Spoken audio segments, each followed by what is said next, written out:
Oh, all the tears we have shed are rivers that run for thee.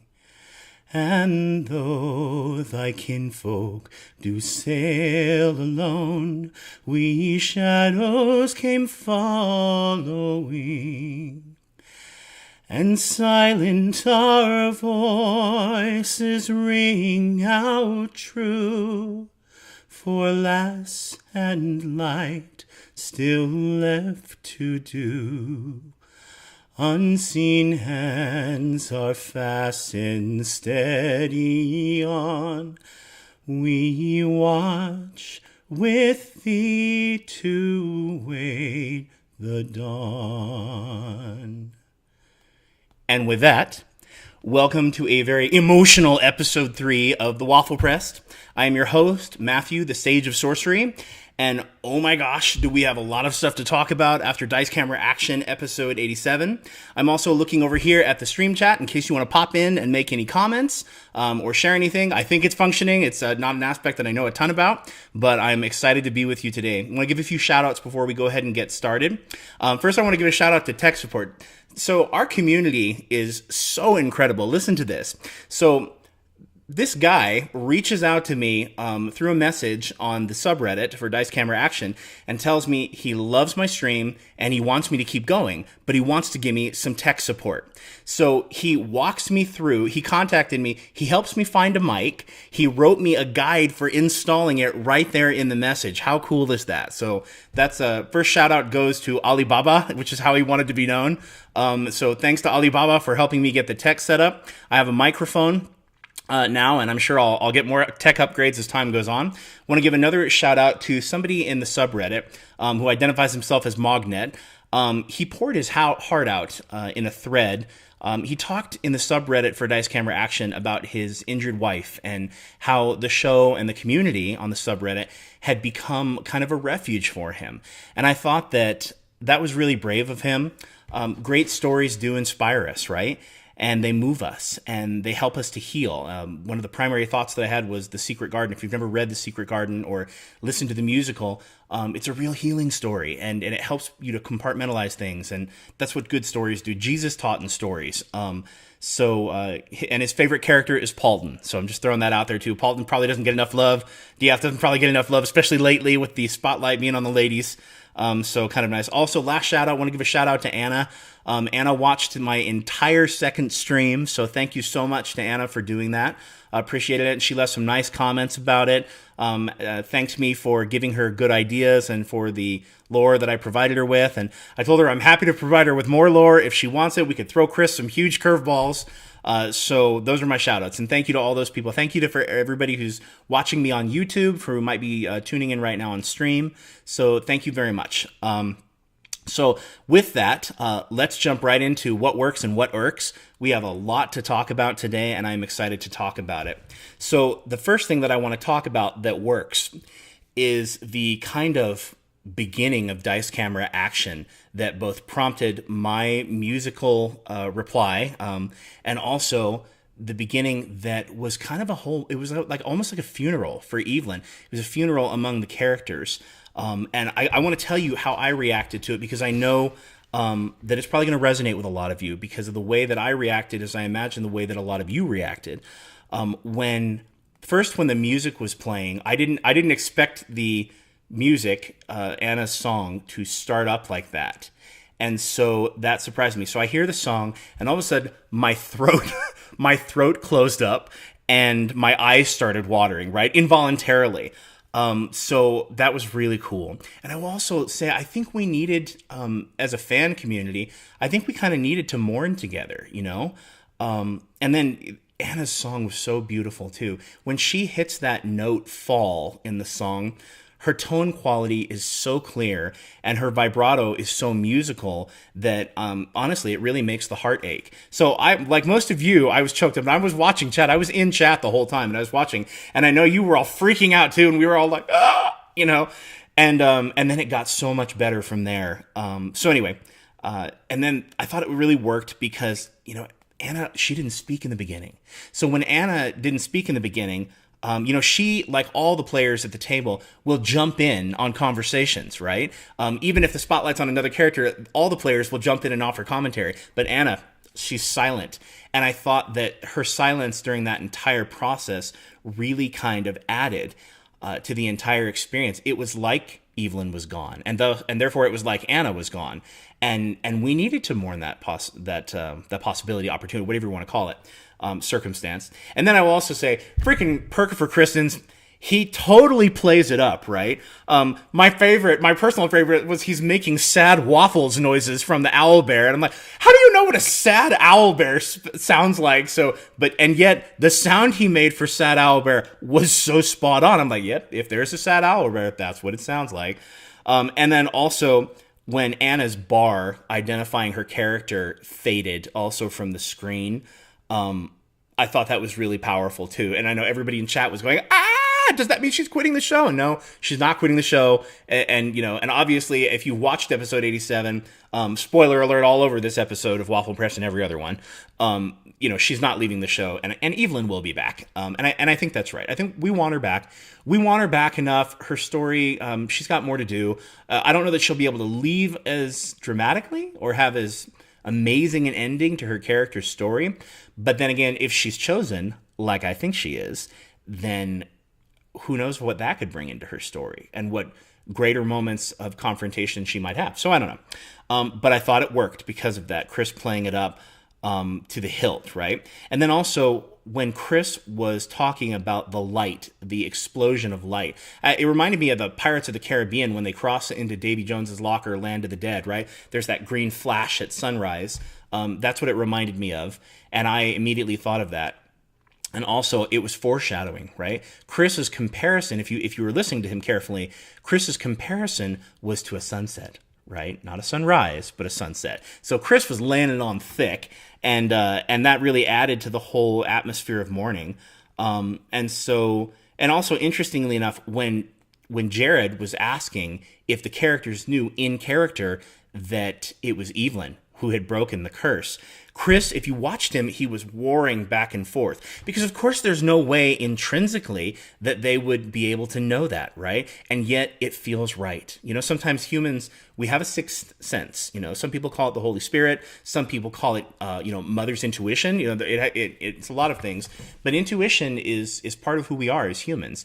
And so I think they would have known, instantly. It's not a huge leap not a huge cognitive leap to think huge burst of sunlight, the curse is broken, we all feel the soulmonger's hold over our soul loosen. So I really did think that worked quite a bit. But Chris was warring back and forth. He was like, oh, I know they really wouldn't have a way of knowing, but he lets it ride. And he says, yeah, you kind of have a sense, yeah?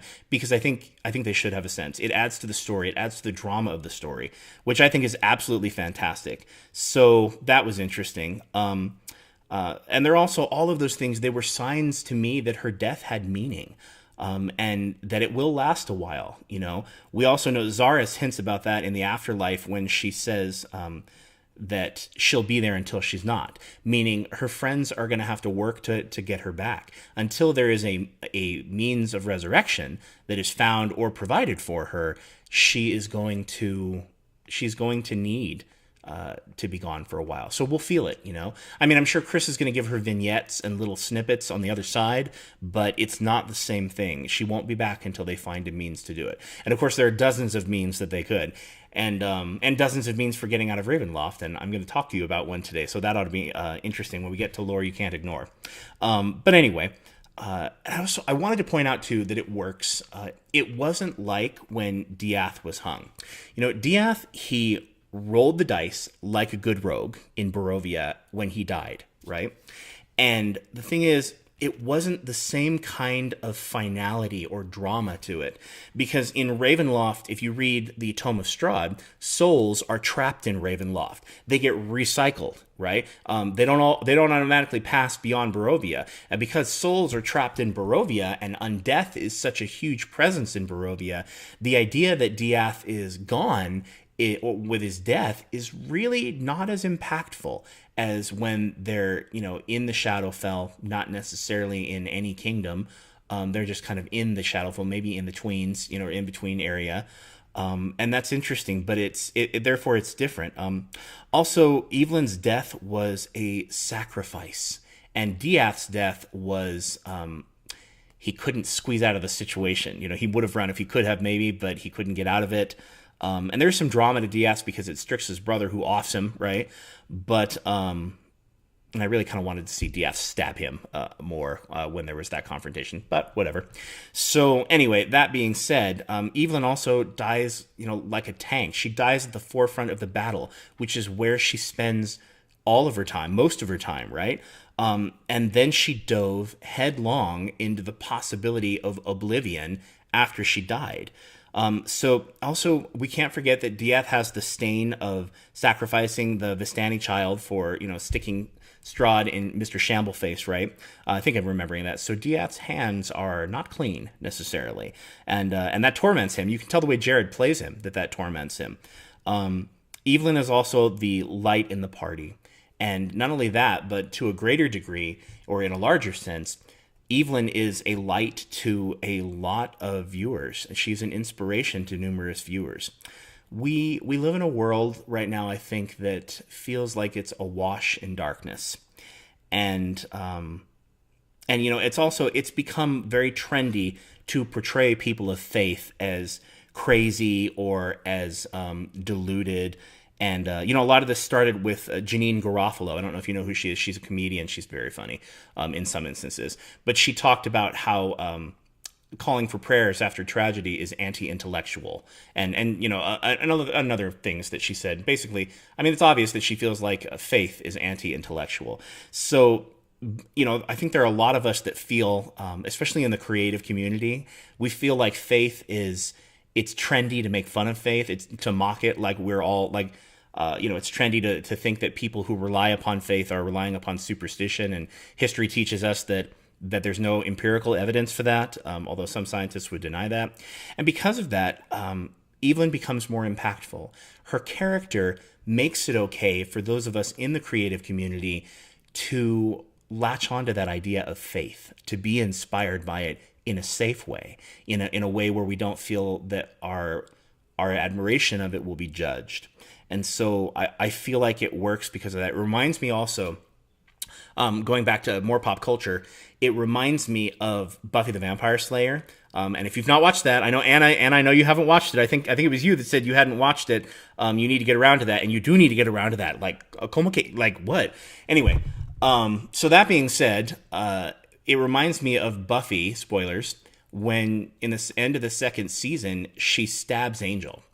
And she has to send Angel to hell. And of course he survives because it's fantasy. Like I said, it's fantasy. Nobody's dead for long, right? But Buffy has to stab Angel in order to close the Hellgate, and she sends him into it. And right before Angel gets his soul back. So it's even more dramatic because of that, more impactful. And it reminded me of that, there's the music also that went with it. And that was part of it too. We're all moved and we're all crying, and we're not crying because of the circumstance necessarily. We're crying because of the circumstance and the movie that, the music, that go with it. It's music that moves us in the movie and circumstance. And when it works, it has great power. Art has great power. Anyway, so that's my little philosophical soapbox on there. And it's different. With Evelyn's death, there's this sense of impending finality. This is different. Evelyn dies alone. Her soul explodes with radiance, which I hope is canon, that she's chosen. And then, of course, we get the idea from Zaris that there are rumblings of sainthood. And a saint in the Forgotten Realms is pretty much just a demigod, right? So in any case, that to me is particularly interesting. And that's why I feel like it really works. It's really impactful. Moving on to what else works. Strix's reactions were so spot on. Well done, Holly Conrad. Excellent work. Really, her prayer was so moving. I actually made, when I was watching it, I was already choked up in the beginning, but when I heard Strix's prayer to Lathander, I made an audible noise. Okay, that's how strong. It was something like, oh, I don't know, something like that. Something very unseemly, I guess, for the time or whatever. But Strix's prayer, Holly performed it so sincerely. And it seemed, honestly, it seemed more like Holly was praying too, because if Evelyn dies, Holly does lose something as well as Strix, right? Strix thinks all powers are the same, and she has no faith in them, right? An archdevil is the same as the Raven Queen, is the same as a goddess or whatever. But she prays to Lathander so sincerely, and she thanks him in the beginning of it. Thank you for Evelyn. So she acknowledges that Evelyn comes because of Lathander, and she expresses that gratitude. And man, I was like, oh, and the line that she said that really caught my breath. I couldn't hear almost what was going on afterwards because of the way that line impacted me. When she says that we don't think the dawn is coming, but we're going to wait for it anyway. And I think it's moving because that line resonates with our human experience. Many of us have been there, right? We feel so sad, we feel so depressed, we've lost a loved one, and the darkness looms, and we don't feel like there's going to be an end to it, but we're going to wait for it anyway because we believe in the light, more or less. So I mean, I'm sitting there, I'm choked up, and it was hard to move forward with the episode in that way. Like I said, I had a hard time concentrating after that. But it's interesting. Tragedy strikes, and we instinctively, it seems, reach out to whoever is beyond us that understands. And I think that's why Chris can handle it. Chris said after the episode where she died, he was like, and now I get to go on Twitter. Yay! Because fanboys and fangirls, we do have the tendency to, I don't know, take things personally. It's like Billy Zabka from that new Karate Kid series that's coming out said that people thought he was Johnny and would challenge him to a fight. Sometimes the line between reality for some fans in any genre becomes thin, right? So Chris was like, oh, now I get on Twitter, which was interesting. But I wasn't mad at him. I'm sure there were some fans who were like, I can't believe you did. There were things that I thought irked, but I always talk about those, right? But I think that Chris can stand it because he knows the beginning from the end. And that's kind of like God, right? How can God let tragedy happen in the world? Well, he can see the beginning from the end. And so when there's a triumphant, victorious ending, and then on the other side of it, we are going to become such remarkable creatures, having been through trial, having been through difficulty, it makes the sacrifice worth it. And it makes the valleys of the story definitely well worth it. And Chris does know the beginning from the end, right? He doesn't know the choices that the players are going to make, but he knows that he's in the driver's seat. And he knows that there will be a glorious end to dice camera action. Hopefully not for a long time, right? But anyway, so I think that's why Chris can handle it. I think that's why Chris is able to compartmentalize it.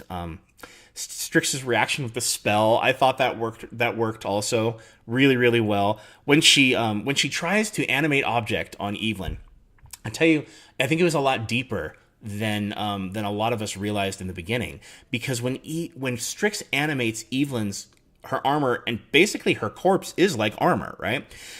She kind of does what a child would do, and Strix is very childlike in her emotional responses. She runs to emotional extremes the way that a child does, and I thought it was evidence of her innocence, and her childlike state, that she's like the kid that steps on the goldfish, and then she puts it back in the water and moves it and tries to make it move around. She just wants to fix it, and she wants to fix the unfixable. And so I thought Holly's choice to have Strix do that was stylistically brilliant. She's crestfallen that nobody likes her magic, and then she suggests put a sheet over it. It could be like a ghost, I just want Evelyn back. I don't care how she comes, and then we can pretend that she's back, and it's very Strixy. And then Nate busts out laughing, and he breaks character because he can't help it, and it was hilarious. So I thought that worked really, really well. It was really funny. Put a sheet over it like we get Evelyn, we get Frank and Evelyn with animate object, and that was not only very Strixish, but it was also really funny. And we had to have some levity. We definitely had to have some levity and humor, right? Also, I was thinking about what worked and what was significant. The humor was necessary. And it was necessary because we don't want to spend 2 hours weeping, right? And maybe some of us do. Sometimes we enjoy a good cry. but we don't want to spend 2 hours weeping necessarily. And I think that there was a lot of significance to Chris, and everybody kind of jumping on the humor, and I'll talk a little bit more about the guys jumping on the humor too in a different way. And that, but some humor, the Evelyn Strix Puffet, Nate laughing, and also Nate tricking Death. That whole scenario was hilarious. He was like, "You think you're free, but you're not free." And I saw in chat and in the subreddit, people were saying that's the most bardic that Nate has been through the entire campaign, which I thought was interesting and really cool. So there was that. Also, humorous moments. We get Zaris, the old priestess, whether in body, not yet, or not anymore. She calls Evelyn's dad hot. Basically, she's like, "Ooh, tantalizing." And I was like, "Oh, dude, Chris, you're killing me." But it was funny. And, it was interesting, too, because, she's like, "But I'm beyond such things." And I actually typed into the chat. I'm like, there better be physical intimacy in heaven because... yeah, anyway, and it got stricken. The moderator cut my comment out of the stream, which I thought was hilarious since Jared started the show with the F-bomb, but whatever. They have their standards and they have rules and they have to enforce them, right? But I thought it was funny. And then I also laughed when Chris was... they were talking to the Death guy, Death, and Paulton obviously didn't know where he was going with this, and he was talking out of the side of his mouth. That was funny. And Chris has the Death go, "Too much exposition."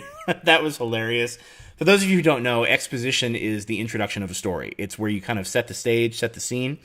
So that was funny. He has Death break the fourth wall like Paulton did in the previous episode. So it worked. We needed a light moment. We needed the morning. We needed to cry with Strix. We needed to cry with Diath. We needed to. I thought Jared did a good job too playing Diath's reaction.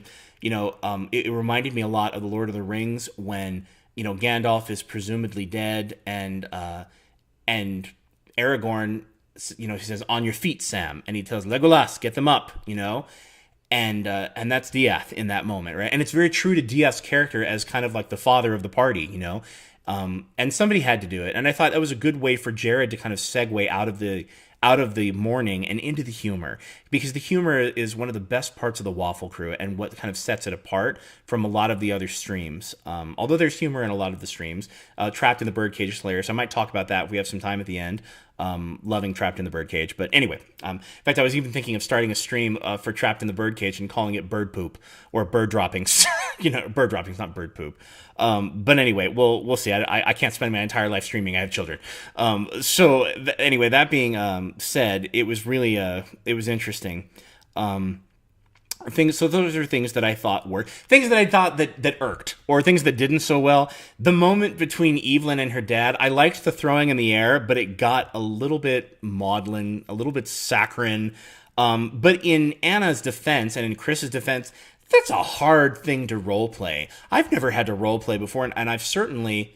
Okay, I did have to act once in a play where I had to, be, in mourning, but I've never had to step into the afterlife in a theatrical thing, production. So, kudos to them. They did a good job. But I thought, he calls her, he's like, "You ready, Sunlight?" And I'm like, "Oh, I'm gagging here." Okay, this is akin to the Father Sunbright moment after Anna and Holly sang their song, and Evelyn goes, "Father Sunbright? Is everybody named Lighty McLightface?" So, it was kind of like that moment to me, except Holly wasn't laughing as much.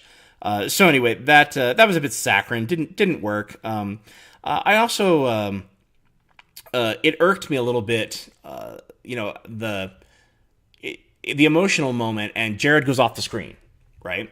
And that's okay. Jared, it's okay that Jared does that, but it made me think of, something Matthew Mercer said. It made me think a little bit of kind of the play style. I have a quote I want to read you from Matthew Mercer that he put on Twitter today that I thought was just really cool, and it reminded me of kind of the idea of how men deal with emotion, And Matthew said, "I generally thank my parents for teaching me the joy and power of empathy. It's not always been an easy road, but one that is never too late to start down. As a culture, especially for men, I hope that we can begin to celebrate how healthy expression is." And that kind of speaks to one of the things that I wanted to talk about that that irked. In D&D with a primarily male, group, you don't get these moments as much. And not that you don't get them. I've played in a campaign with just one other person where there were some intense, maybe even emotional moments in the campaign. Somebody who's very into role play, kind of like my style, who loves the combat, who has a munchkin side that's huge, but who also is very much into the role play, knows that without the role play, it's almost like playing a video game, right? So it's just kind of interesting. But it made me think quite a bit about that. At a table with all men, you may not have these emotional experiences. And one of the things that I was thinking about was the way that men and women play. It's an interesting thing. I know there have been plenty of panels done on the difference between Dungeons and Dragons with men and women. One really big difference that stuck in my mind I wanted to mention to you was there's an author named Jean Rabe. She wrote one of the Harper novels. It's called Red Magic. And she also wrote this source book. It's called The Way of the Witch. It's a really, really great source book. And in the source book, there's a bard, and her name is Meryl, I think. And she mentions Jean Rabe, I think, in an interview that in her all-female D&D group, that they had a bard, and they actually made the player audition as though she were auditioning for this inn where she wanted to work. And she said combat was like once in a blue moon that they actually had combat. And so we don't get that, even the level of dice camera action, where we don't get that level of Chris always tries to get to the combat, right? It's a show. We got all kinds of viewers in our audience, and that's good, and D&D is meant to be enjoyed in all different ways. But I agree with Matthew Mercer. Men, I feel like a lot of men, they need to be comfortable with that expression. They need to be comfortable with role play. And it's an interesting thought. Or they don't need to be, but I think I want, and I hope that we get to the place where everybody's comfortable with it. People are already more comfortable with Dungeons and Dragons than in the history in history of the game. And I hope that it's okay for people to express emotion. Sometimes I feel like we swing too far to one side or the other, right? There's a spectrum on which a lot of these things exist, We rush to the overly emotion and then people can't contain their emotions, and then we just came from the era of Stalwart where everyone was just suppressing their emotion who's a man, and that's what manhood means, right? Like, we need to find a happy medium, you know what I mean? Where it's okay for us to have expression, and it's okay for us to emote, like Matthew Mercer's talking about. It's healthy, and hopefully we all teach our kids that, right? So anyway, big, deep thoughts today, but it's not my fault, okay? Dice Camera Action 87 prompts deep thoughts, okay? So anyway, it was absolutely fantastic, that part of it. But it made me think about it. Some other things that irked, the death and the way Chris portrayed death. We needed humor, and so maybe that's why Chris went in that direction. Also, with what Paulton was doing, it was just, there was too much humor at the table, right? It was too hard. I was roaring at that time, and laughter through tears, all that good stuff. When Paulton was going through his deception, like, oh, but we've trapped you, and where are we? And we'll let you go, but we need a favor, and we need a resurrection spell. And he's like, I don't do that. I'm death, not life. And the whole thing was really, really funny. But death, a lot of people in chat were talking about it, reminded them of death from Bill and Ted's Excellent Adventure. I don't know what Chris meant for death to be. I also don't know if he didn't just pull it out of his butt, which is okay, Chris has commented before that Ed Greenwood can pull fully fleshed out NPCs out of his head like that, Chris said in his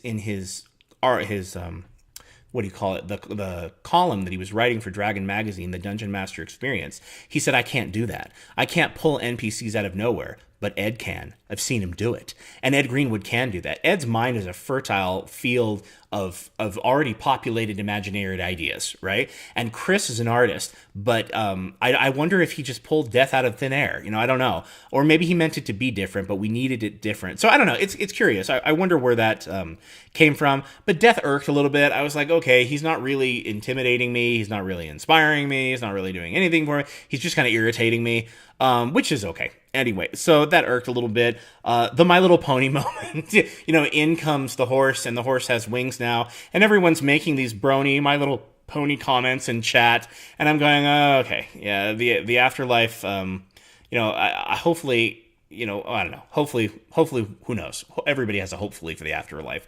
But I was like, this is a bit silly. Now the horse has wings, and pretty soon, through the elements of harmony, she is going to reunite all of Equestria. Anyway, it's just. Now I'm not a brony, but I do have two daughters, and so I know more about My Little Pony. However, if I was a brony, I'd be comfortable with it. So there.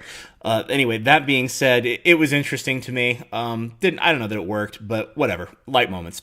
So anyway, that's what I thought worked. It was a fantastic episode overall. It totally moved me, and it stayed with me. And like all of you, I've been listening to Anna's song over and over and over again, partly because I was writing a response to it with the same melody, but also partly because it was just moving. And we want to revisit those moving moments, I'm going back to Buffy the Vampire Slayer again. Buffy kicks the crap out of the Dark Slayer, Faith, right? Puts her in a coma. And when she is in the coma, Buffy enters a dream world where she is contacting the Dark Slayer. And they're both kind of in the hospital, staring at her body, which is canon because Slayers have prophetic dreams. So it makes sense that Buffy and Faith would operate in the same dream realm, right? But there's some really dramatic music playing when Faith tells Buffy how to defeat the mayor. And I went back to that music. I listened to that music online. I listened to Anna's song online. Music moves us. So it was a fantastic episode. Definitely my favorite, I think, by far. So impactful because of what Anna and because of what Strix did. And Jared tried. He jumped into that and talked about how she sacrificed herself twice. The language was a little awkward, but that's okay. Diath's not a poet, right? Diath he's daddy. He's desperately trying to keep the kids from playing, from eating Play-Doh and playing on the freeway. And that's Daddy Diath, right? Love his character. He needs more love. I'm going to say that. I said that in my last stream. I'm going to say it again. Diath needs some attention. He needs some love. Maybe some inspirational dialogue with help from his friends. I don't know. Well, whatever. It'll be interesting to see where we go from here.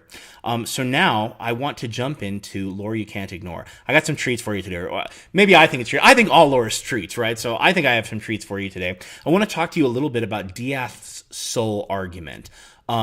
Which it was so funny listening to Jared say, no, we can get her back. We have a piece of her soul. You're going to take her. No. Like Jared doesn't want to see Evelyn die. Anyway, Jared would lose Evelyn also, in addition to possibly losing Anna. Would Anna, if Evelyn died, would Anna stay at the table and re-roll?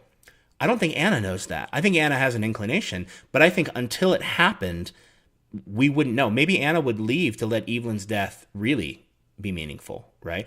I don't want Anna to leave ever. So Anna, if and when you watch this, girl, you ain't gonna leave no. Anyway, so that being said, Diath's soul argument, I wanted to jump into that for a little bit. And surprisingly enough, I have a dragon bait tidbit for you too. Diath's argument holds a great amount of water. For using a piece of Evelyn's soul to resurrect her. And I will tell you why, because of this book, okay? Azure Bonds. It's written by Kate Novak and Jeff Grubb. I believe that they are a married couple, and they wrote this book. I presented or introduced this book before, I think. But this is where we first see Dragonbait. This is where he first appears. And interestingly enough, Dragonbait himself, okay, spoilers, Dragonbait himself suffers from a fractured soul. Now, souls can heal, and souls can they can regenerate, right? That's one of the things that makes them such powerful energy batteries, right? That souls are able to heal. Now, that's interestingly enough, also according to 4th edition, that's how you create Hellfire that the Warlocks summon. Hellfire is created by the tormenting of souls. Bing. So, that being said, we get a little vignette here, right? So we have the nameless bard who becomes the demigod, Finder Wyvernspur, and we have Dragonbait, and we have the person who actually gets the other piece of Dragonbait's soul. Dragonbait actually has a sister, and it's the other piece of his soul. So check this out. Dragonbait's eyes squinted with displeasure. He extended 2 claws, pointed at Elias and retracted one, pointed at himself and retracted the second. He should know, Olive said. He's the expert on souls. The lizard nodded. You can't split a soul and get two souls, Nameless argued. Why not? The halfling demanded. They're infinite things. If you break them up, you still have two infinite things. Ooh, right? So then Akabar stared in amazement at the short bard. What? Olive asked, uncomfortable in his case. Am I wrong? No, the Termish mage replied. I'm simply surprised at the firmness of your theological argument. Halflings go to church too, you know. Sometimes. So anyway, I thought this was really interesting. But Dieth's water holds argument because of that. Because of this, we know that an entire being can be created from a shard of a soul. So most of Evelyn's soul has clearly moved on, but she could be resurrected from that soul. But would it be Evelyn, right? If we plunk that chunk of a soul into a form, say back into the armor, or maybe, well, I won't get into that yet. That's another tidbit that I'm way excited about. But anyway, Dieth's water holds, his argument holds water. Okay, Jared was right. Interesting. I also want to talk a little bit about, how we get out of Ravenloft. So at the end of episode 87, we're confronted with the Night Hags, right? We're confronted with them. We know that they played a part in preventing the Soul Curse from finishing everybody off, right? Night Hags are actually famous as planar travelers. They are from the lower planes, and they, the lore, it changes from lore to lore where they're from. But I want to show you an interesting night hag who is going to resonate with us probably for a number of reasons. And here she is, okay? Ironically enough, her name is Styrax, the night hag. And she shows up in this book. I think I showed this to you last time. This is second edition, Ravenloft Monsters Compendium, Creatures of the Night. Now, interestingly enough, this is one way that they could have gotten out of Ravenloft. I don't think Evelyn would want to use this way out, but it is interesting. It's absolutely fascinating. Okay, so I'll sum up Styrax. Interesting, sounds so much like Strix, right? I'll sum up her story for you a little bit so you have an idea of what of where she comes from and why she's terribly interesting, okay? So back in the days of second edition, the Night Hags were the de facto rulers of the plane Hades, right? And back in second edition, the Night Hags were great planar travelers, and they bargained for souls, etc., and they were the rulers of Hades. And in order to escape Ravenloft, one of the Dark Lords casts a spell, reaches into Hades, and plucks a night hag out from Hades and lands her in Ravenloft. Well, she immediately tries to plane shift and get out, and you're trapped in a domain of dread, which is in the 4th edition in the Shadowfell. Now, that was a big feature of Ravenloft, was Barovia was connected to Darken, was connected to all of these other domains of dread. So the Dark Lords knew about each other, okay? Now, in that time, Aslan, who is the Lich, the famous Lich from Ravenloft. Oh my gosh. Yes, Ravenloft. Now, that ought to inspire some really beautiful fan art. Anyway, so Aslan is this Lich from the domain of Darken, and he plucks Styrax in and demands that she figure out a way to escape Ravenloft for him. Remember, the domains of dread are prison realms. They'd like to get out. The Dark Lords are trapped there as a punishment, and also to contain their evil, and contain their evil from spreading across the multiverse. And so Aslan wants out. He sets Styrax, or Styrax, depending on how you pronounce it, to the task of finding a way out of Ravenloft. Well, she wastes a ton of his money, she wastes a ton of his resources, and he finally kicks her out of the castle because he's frustrated and done with her, right? Because she didn't find a way out. But here's the thing, she did find a way out. So our friends want to get out of Ravenloft. I suggest that they use the Rift Spanner. Okay, I'm going to close up on this. You can see the picture. Really kind of interesting there. Okay, I'll read you just a little bit about the Rift Spanner to you. The Rift Spanner is a huge device which was designed and built to puncture the fabric of Ravenloft and allow escape from the demiplane of dread. Its ability to do this makes it one of the most powerful magical objects ever constructed. When it is fully charged, it can carry up to 3 human-sized creatures across the misty fabric of Ravenloft's ethereal border and back to the prime material plane. However, the very ties with the demiplane which give them their special powers prevents domain lords from being able to escape with this device. They are too firmly tied to Ravenloft and would simply be left behind when it makes its way clear of the misty borders.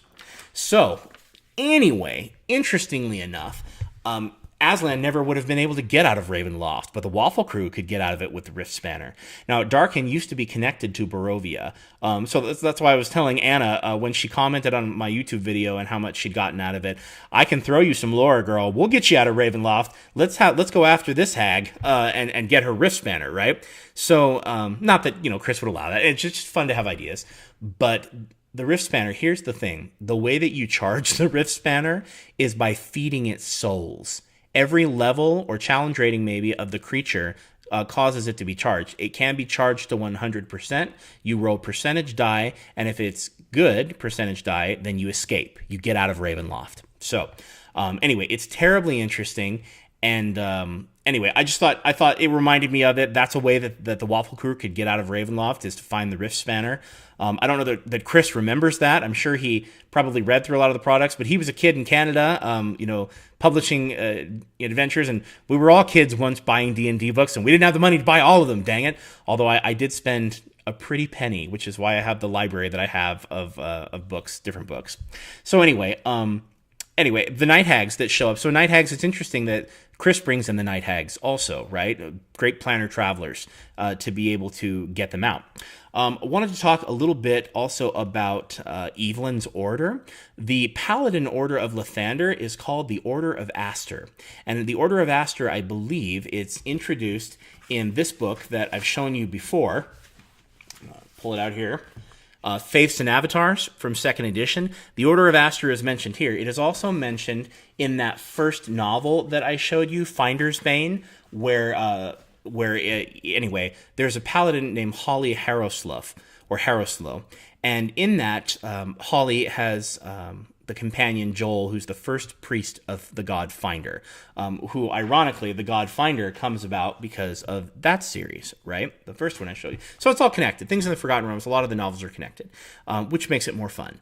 And anyway, the Order of Aster is interesting. I wonder, Evelyn talked about being sent away to be taught the skills of, where the heck does the Order of Aster have a paladin camp, And then, of course, it's like boarding school, so is it pleasant, I don't know, Evelyn speaks about it in kind of in a mixed way, right? She's grateful that she became a paladin. She's grateful that she made her dad proud, and then he throws her up in the air, which obviously he's proud, right? It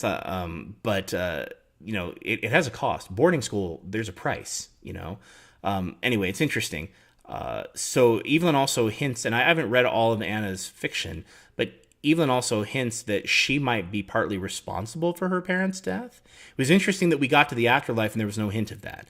Because if I had been partly responsible for my parents' death, it would be one of those first things on meeting them that I would want to check in with, rather than being thrown up into the air. But then again, Anna was not exactly prepared to run into her father in the afterlife per se, right? So who knows? Hindsight's 20/20. But it's really interesting to me. So the Order of Aster, we get some suggestions in there that Holly Harrowslow in this book, Finder's Bane, says that she has a priest who teaches her.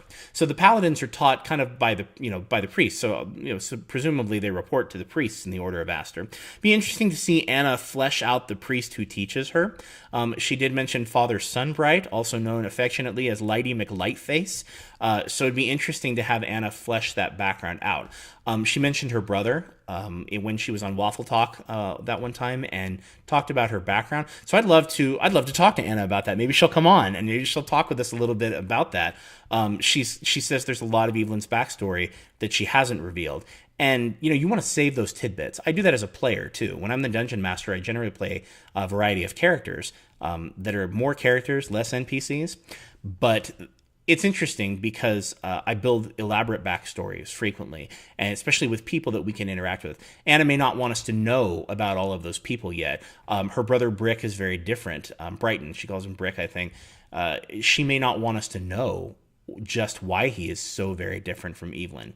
Maybe he's a necromancer, right? How could you be more different? Maybe he's a thief, like DF, but he's a real thief, steals from people. So my buddy Alibaba asked me to talk about Death, the Death character. Death mentions in episode 87 that there are others of his kind, as if he is not unique. And therefore, even though we were all guessing, is he Merkel, who's been freed? Is he Neril, who's been freed? We generally understand from the Raven Queen's lore that she deposed Neril because Neril was trying to use the souls of the dead to become the king of the gods or take over the plains or whatever. And so the Raven Queen betrays him and boots him.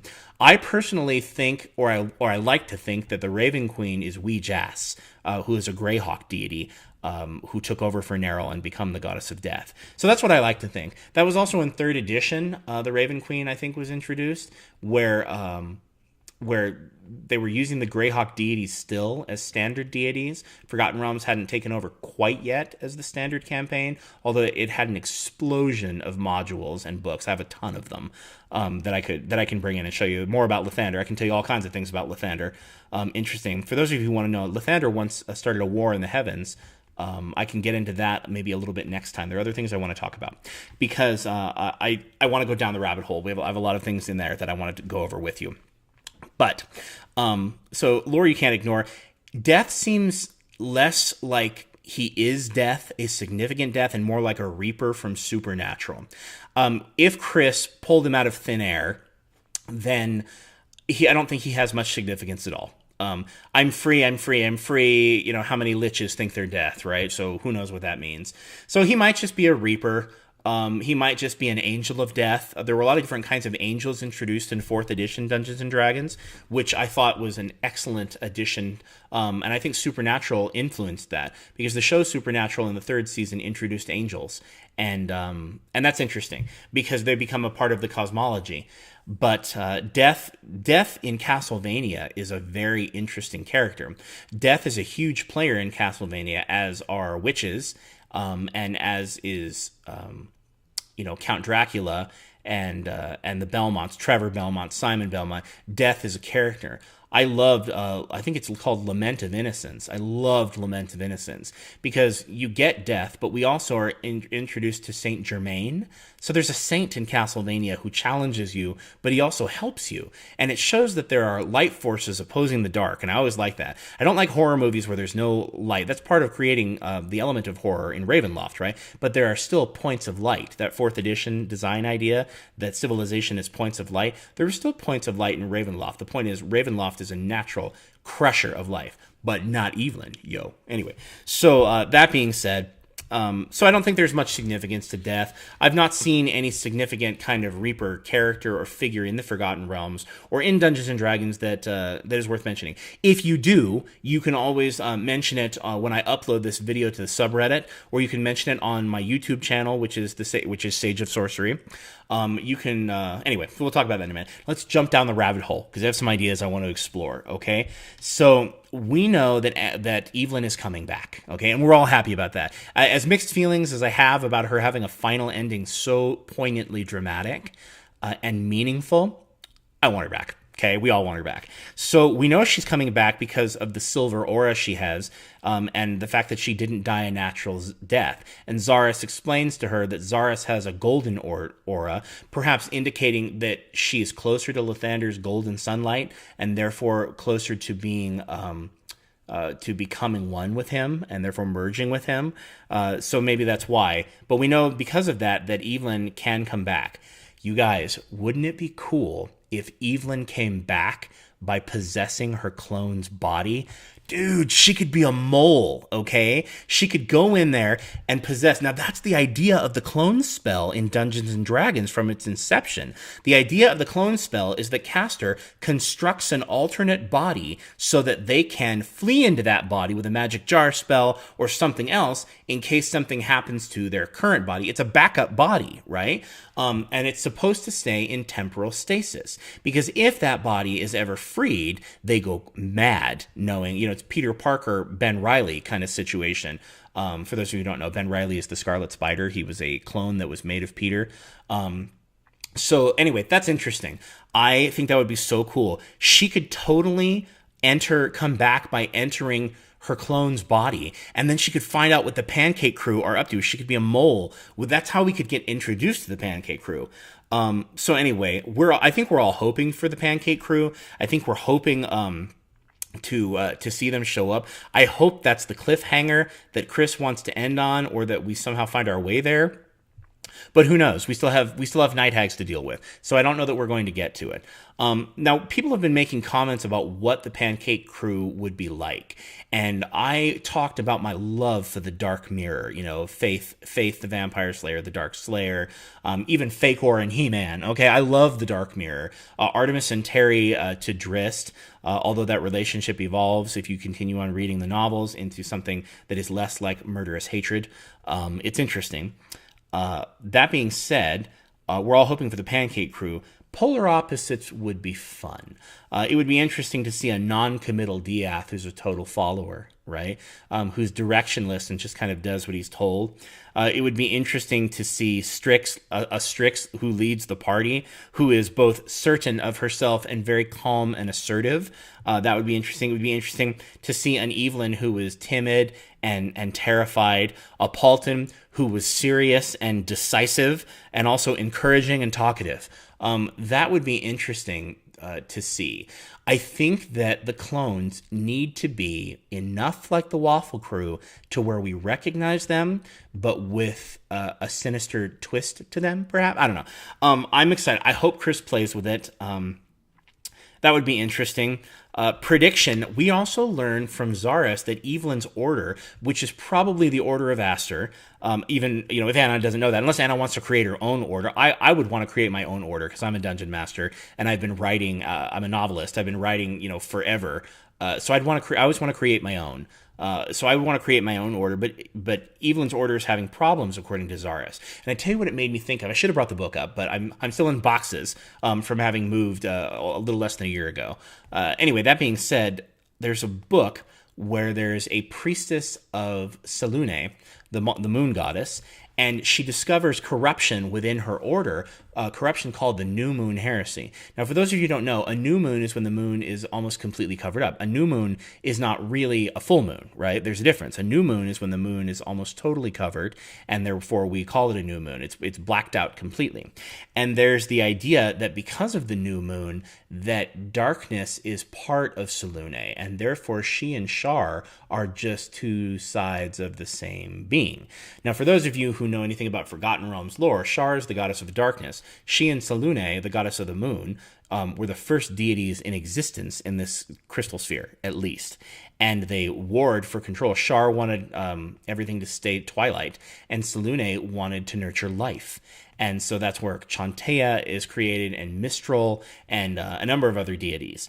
But the New Moon Heresy is the idea in this novel that's introduced. It's one of the standalone priest novels into the Forgotten Realms, that the heresy has crept in that Selune and Shar are the same things. And therefore Shar, who is a secretive goddess to begin with, is infiltrating. So that's interesting. I think if corruption did come to the Order of Aster, or any other paladin order that Evelyn designs, or that Anna designs, I think it would come in the slight twisting of the doctrine to lead people astray. Which is ironically, I think, how the devil works. Slight twisting of doctrine, and all of a sudden we're far afield. Nautical terminology. You move off a couple degrees, and suddenly you're in Timbuktu. So that's interesting. I think we'll explore that in the next season. I hope so. It's certainly an interesting plot hook. How would Evelyn react to that? I think she's a savvier Evelyn now than she used to be. And she has the advice of her friends, you know. I don't think she tumbles headlong stupidly, ever. And Anna's talked about that, about how everyone thought that Evelyn was just annoying and overbearing, but really she knows the effect she's having. She just thinks it's the right thing to do, so she does it anyway. Anyway, that being the case, that'll be interesting to follow. So here's an interesting question. Is Evelyn going to remember her time in the afterlife? It's a very common fantasy trope that when people hit the afterlife, even in some near-death experience stories, that they don't remember everything. And I could talk more about that. But that being the case, people don't remember always everything that they come back with in stories and in real life. And that being said, how much is Evelyn going to remember? Is she not going to remember any of it? Chris would so do that. You know Chris would do that to her. He's a great DM. He's going to leap on things like that. So it would be interesting to do. Also, I was wondering, where's her mom? Like I said, haven't read Anna's fan fiction, mostly because I don't know where to find it on the subreddit yet. I can't devote all of my time to Dice Camera Action. Wouldn't that be nice? But where's her mom? Why did she only run into her dad? And so I don't know. That begs questions. You know, it makes me wonder, why is there not a joyous reunion with both parents? Was her mom a demanding shrew, or her father was a paladin. We know that. So maybe he was the natural one to do that. Maybe her mom's already been reborn. Maybe her mom has a different assignment from Lathander. You know, maybe her mom is watching over Strix and the party. I don't know. You know, it's interesting. So now another thing. Here's another funny rabbit hole thought. Wouldn't it be funny if Wumba was the one who was responsible for Evelyn's resurrection? I think that would make Anna squirm. I think Ross makes Anna twitch a little bit. Ross pokes. You know, if you watch Holly's husband is hilarious, and if you watch him in Dice Camera Actions when he shows up, he's deliberately poking Anna. You know, and I say Anna, not Evelyn, because he knows what's going to irritate Anna. Like when Wumba spits on her, Anna is like, she's just trying to move ahead with what his character is doing. But then Ross has Wumba spit on her, and you're like, oh, you knew that was going to get to her. There's a little bit of perk for Kristens in you, right? So anyway, it's interesting to me. I've mentioned in the last stream that I was on, and I mentioned to Anna on her stream when she was making Chris's dice bag birthday present. I mentioned to Anna that I wanted to see an Evelyn Wumba romance. Okay, I know what you're thinking. That would be so dumb, right? But what if she was charmed by Wumba? What if Wumba had Paulton's eyes of charming and used them on Evelyn? And what if Evelyn falls in love with Wumba? Or I don't know. And I tossed that idea out to Anna, and she made this face. She was like, okay. She was like, nope, that's not something I'm ever going to be able to get behind. But if you were charmed, Evelyn, that would be a different circumstance entirely. So anyway, that made me laugh. I roared. You know, I roared. Wumba, there are a lot of us Wumba lovers out there. I think he's hilarious. And Anna's right. He's too chaotic. He would not be a good party member, but boy, would he be fun to watch. So that would be an interesting scenario overall that we'd look at.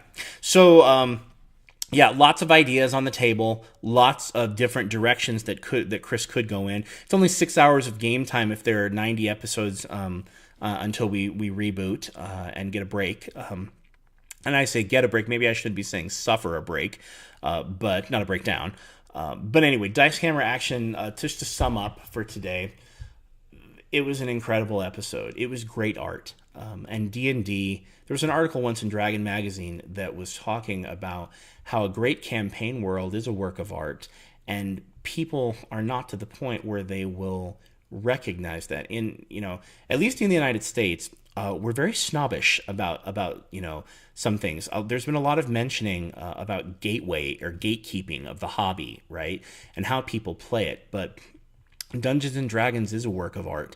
The campaign that we make is a work of art, and it does have the potential to move people. I would love to see a museum of campaign worlds. Chris has a world called Eomandra that he fleshed out, and he talks a bit about it in his column, The Dungeon Master Experience. Now, I will also tell you that at the end of the Dungeon Master Experience, Chris created a new campaign world. He created a campaign Bible, which is funny because Chris is the huge advocate of don't overplan, right? But for those of us who have been dungeon masters forever, I mean, I have a campaign world that I've been working on for 20 odd years, right? Or, maybe 18, I don't know, whenever I became a dungeon master during my years of playing D&D. And my campaign world has all kinds of corners that are fleshed out.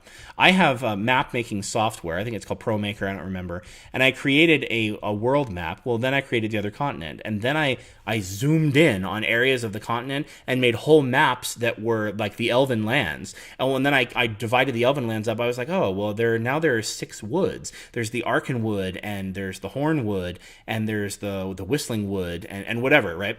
And so the campaign world, for as much as Chris advocates don't overplan, it's a really pleasant creative act to create that campaign world. And at the end of Chris's column of the Dungeon Master experience, he created a new campaign world that was kind of based on Mystic Britannia. And what happens is the king of Britannia, or not Britannia, whatever the name of it is, I'll find it because it was really cool. The king of this kingdom, this island kingdom, he is aging, he is dying, and he casts a spell or a ritual that causes a spell plague-like effect. And what it does is there's a green flame, okay, that bursts across the land. Everybody sees it, kind of like the spell plague, goes out in waves of blue flame. When it's over, a lot of magical mishaps have taken place, but the king has been restored to his youthful form. He pierced the Feywild somehow and drew in some kind of power, but there were all these unforeseen consequences, and I think the king is shady too. So I really love, if I ever had the chance to talk to Chris, if I ever had the chance to talk to Chris, I would love to know if he's still doing that campaign world, right? But I think of it as a work of art. And I think of Dice Camera Action as a work of art. And verse, now we're in the scriptures again. And episode 87, I think, was evidence of that. It moved us all. So I will say to you to close the night, thank you to the Knobbinator. Thank you to Nate Wants to Battle. Thank you to Anna and to Holly and to Chris for the beautiful work of art that they created and shared with us. And I guess this is Sage of Sorcery signing out and saying to you that there are more of us than there are of them now. Have a great night.